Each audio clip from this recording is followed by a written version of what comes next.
אז מה באמת קורה שם בפנים ברגע הזה שלוקחים ביס מעוגייה? זו נראית כמו פעולה כל כך פשוטה, נכון? כמעט אוטומטית, אבל האמת היא שמאחורי הביס הזה מתחיל סיפור שלם, מסע מדהים בתוך הגוף. בואו נצא אליו ביחד. כי בואו נודה, עוגייה זה לא סתם אוכל, זה הרבה יותר מזה. זה פינוק, זו נחמה, זה הרגע הקטן הזה בסוף היום שבו אומרים לעצמנו, היי, מגיע לי.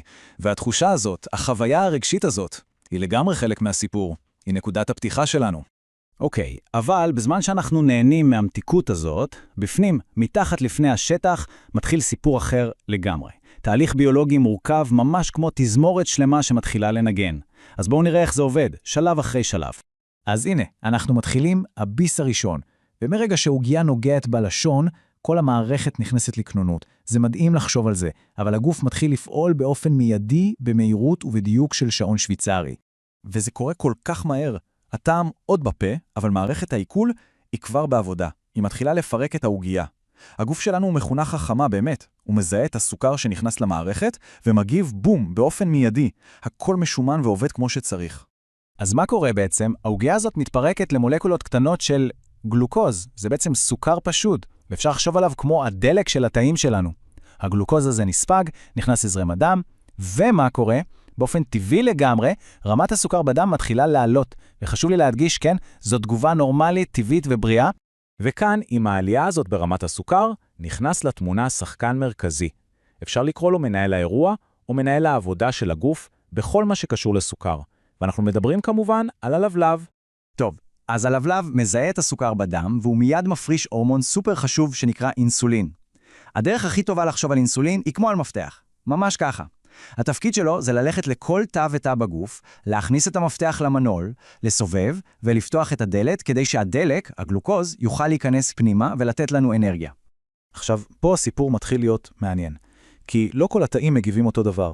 בתא בריא, רגיש, המפתח הזה, האינסולין, עובד פיקס. הוא פותח את הדלת בקלות, הגלוקוז נכנס, הכל טוב. אבל, מה קורה כשתא הוא פחות רגיש? למשל, במצבים שאנחנו קוראים להם תנגודת לאינסולין. אז המנול כאילו הוא קצת חלוד. קשה לסובב את המפתח. אתה פשוט לא מגיב כל כך טוב לאות של האינסולין. אז מה עושה הגוף כשהדלתות לא נפתחות כמו שצריך? הוא לא מוותר. הלבלב, אותו מנהל עבודה מסור, פשוט נכנס למשמרת כפולה. הוא מבין שהוא צריך יותר מפתחות, אז הוא מפריש עוד ועוד אינסולין. הוא עובד הרבה יותר קשה, מתאמץ ממש, רק כדי לדאוג שהסוכר הזה ייכנס בסוף לתאים. וכל המאמץ האדיר הזה קורה בלי שאנחנו מרגישים כלום. ומה התוצאה של כל המאמץ הזה? זה די פשוט בעצם. אם הסוכר מתקשה להיכנס לתאים, גם עם כל העבודה הקשה של הלבלב, אז הוא נשאר בחוץ. הוא ממשיך להסתובב בזרם הדם לזמן ארוך יותר, ורמות הסוכר בדם נשארות גבוהות למשך זמן ממושך. אבל כאן אנחנו רואים שוב כמה הגוף שלנו חכם, כי רמות סוכר גבוהות בדם לאורך זמן זה לא מצב אידיאלי, זה יכול להזיק לכלי הדם העדינים שלנו. אז מה הגוף עושה? הוא מפעיל תוכנית גיבוי, הוא מנסה להגן על עצמו. הוא לוקח את כל הסוכר העודף הזה ומאחסן אותו במקום בטוח יותר. והמקום הזה הוא רקמת שומן, הרבה פעמים סביב הבטן. חשוב להבין, זו לא טעות, זו ממש אסטרטגיית הגנה כדי לשמור עלינו. אוקיי, בואו נקפוץ קדימה בזמן, עברה בערך שעה מאז אכילת העוגייה. מה קורה עכשיו? אני חושב שרבים מאיתנו מכירים את התחושה הזאת, אוי כמה שמכירים אותה. אז אחרי כל העבודה הקשה של האינסולין שהצליח לדחוף את הסוכר לתאים, מה שקורה הרבה פעמים זה שרמת הסוכר בדם צונחת, לפעמים אפילו מהר מדי. והתוצאה, כולנו מכירים אותה. עייפות פתאומית, נפילת אנרגיה ובום. פתאום יש חשק מטורף לעוד משהו מתוק. כדי להרים את האנרגיה שוב. ומה קורה?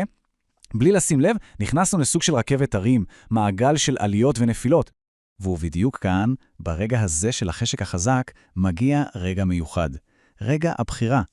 אבל רגע, זו לא בחירה של טוב או רע, של אשמה. ממש לא. זו יכולה להיות בחירה שקטה, שמגיעה מתוך הבנה, מתוך הקשבה למה שהגוף בעצם מספר לנו. אז לפני שרצים לעוגייה הבאה, אפשר פשוט לעצור לרגע ולשאול שאלה ראשונה ממש פשוטה. האם זה רעב אמיתי שמרגישים עכשיו? או אולי זאת פשוט התגובה של הגוף לנפילת הסוכר הזאת שדיברנו עליה? ואז אפשר לשאול עוד שאלה, קצת יותר עמוקה. אולי הגוף בכלל לא צריך עוד סוכר עכשיו? אולי משהו באמת צריך זה משהו אחר לגמרי? אולי זו עייפות שפשוט אומרת אני צריך לנוח. אולי זה בכלל צמא שמסווה את עצמו.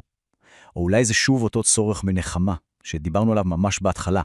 ומכאן מגיעה השאלה הכי חשובה בעצם, השאלה שמשנה את כל התמונה.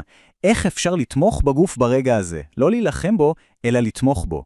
איזו בחירה תעזור לו, תקל עליו, במקום לשלוח אותו לעוד סיבוב של עבודה קשה על רכבת הערים הזאת?